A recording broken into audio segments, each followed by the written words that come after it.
The Browns Empire was in ashes.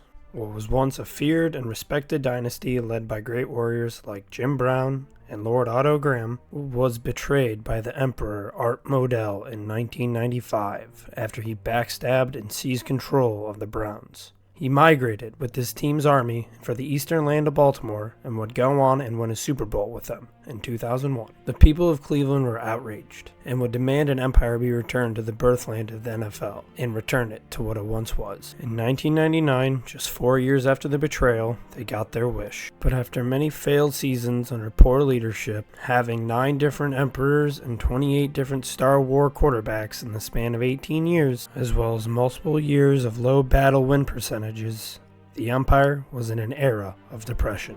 This was partly due to a man named Hugh Jackson. After his winless season and a combined 36-1 war record, he was executed and his body was paraded through the streets of Cleveland. The people demanded a leader, a man who could take an empire that had once soared and place it back on top. Many sports philosophers and broadcasters alike all shared the same question. Could Alexander the Great lead the 0-16 Cleveland Browns to a Super Bowl? To answer that question, we must ask ourselves 3 things. How bad were the Cleveland Browns? How great was Alexander? And how could he get it done? The Cleveland Browns were historically one of the worst teams of all time. With a rookie QB warrior Deshaun Kaiser at the head of the Browns battalion, he failed them week by week.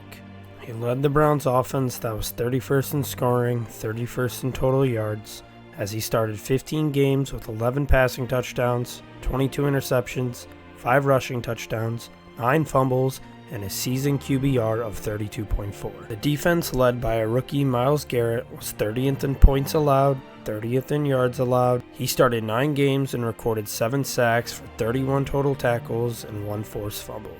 And Zane Gonzalez, who was basically a terrorist to the people of Cleveland, went 15 for 20 on field goals, 25 for 26 on extra points, but was a part in losing 4 major games with missed field goals or extra points. At the age of 20, Alexander the Great took over the Mongolian Empire, and by the age of 32, he had conquered lands across Greece, Egypt, the Middle East, and parts of India.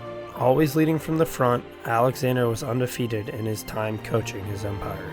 Using unique strategies for each of his battles, he was a brilliant leader, strategist, and while constantly being an underdog, would never shy away from a fight.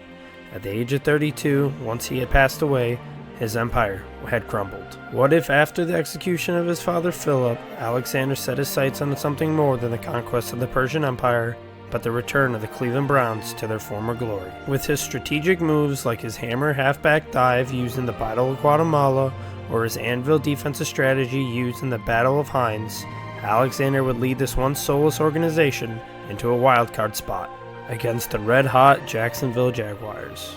After a long and gruesome battle of onslaught of deep balls and elite defensive play calling, Alexander the Great was defeated for his first major loss in his rule as coach and emperor. The Browns' empire had fallen once again and may never return to its former glory.